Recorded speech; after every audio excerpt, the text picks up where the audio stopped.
Hi, I'm Justin from the Entertainment Outlet. I'm here with Meridian from Blue Man Group. Meridian, let me be the first to welcome you guys into Providence. Thank you. We're excited to be there. How did you start working with the Blue Man Group?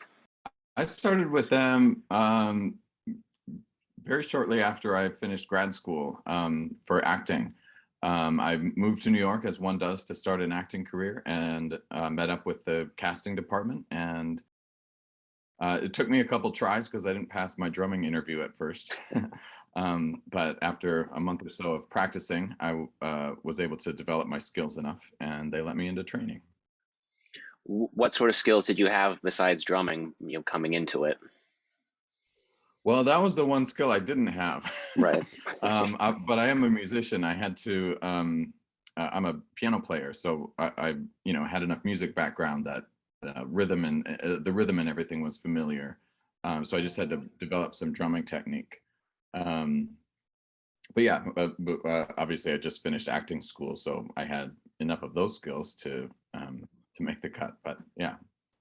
What was it like learning to play the PVC pipes, combining sort of learning those drumming skills and combining it with the other musical skills you had? It was an interesting challenge, but also an exciting one, just to be able to play a percussive instrument that's also melodic. Right. You get that with like a xylophone or a vibraphone or something like that.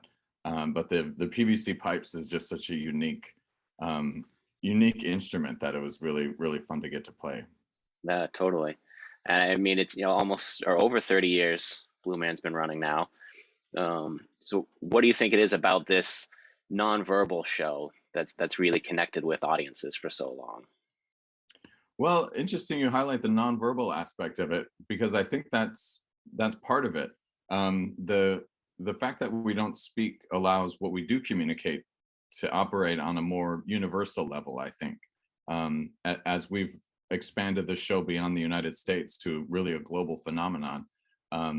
And I touring with the world tour, other side of the planet, very different cultures respond to the show just the same. There's something about the character that's really universal, and that appeals to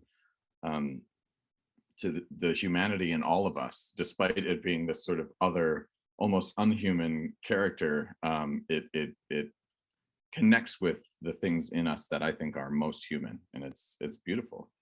Yeah, definitely. One thing that I've connected to, as you look at all the Marvel superheroes and everything, you don't find many bald superheroes.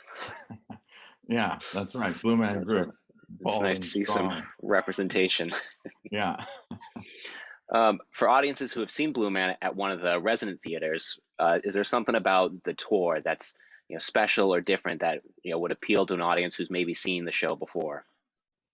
I would say definitely this tour, Blue Man Group on Tour, as we call our North American tour, is the newest show in Blue Man. We had only just created it September of 2019, I think, is when we opened, or thereabouts.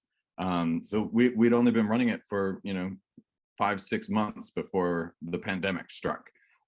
So now that it's all, we're all back up and running, this remains our newest show. It's got the most new material. It definitely has some of the greatest hits. So if you're bringing your friend and want them to see us catch gumballs and marshmallows in our mouth, you're gonna get to see that. We've got some of our favorite classic pieces in this show as well. Yeah, that was actually one of my questions: is how many marshmallows can you fit in your mouth? More than 30. Lose count eventually. But yeah, more than 30.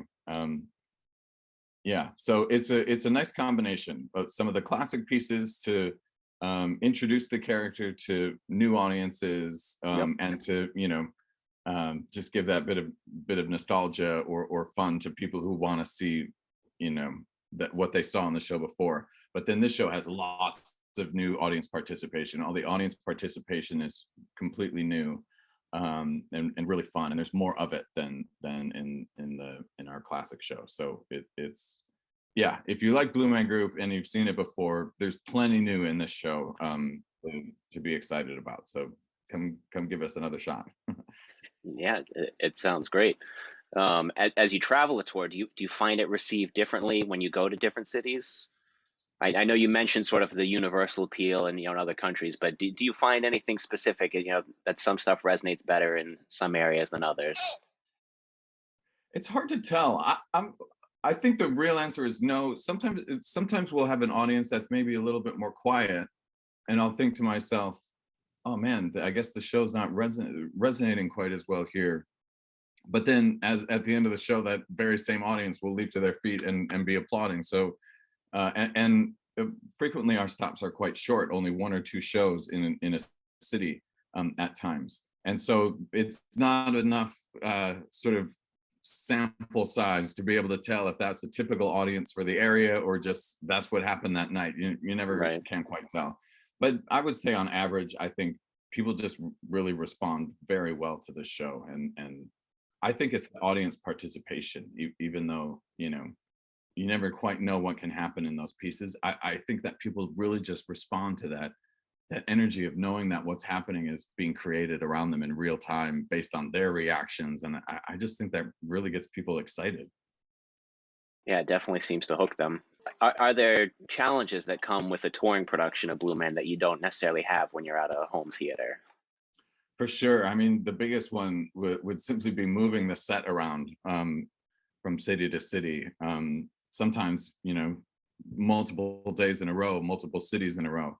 So things inevitably get broken. So the Right. maintenance on the show, I think, is pretty intense, and we have a really wonderful crew who are just doing a fantastic job taking care of the set, building the set into cities, taking the set out of cities. They're really, really wonderful. And I mean, we couldn't do this without them. They're really a huge part of this operation, and they do a great job with it. All right. Well, thank you. I'm looking forward to the show tomorrow. Well, great. It was nice to talk to you. Thanks for having us on. Yeah. Have a good one. All right, you too.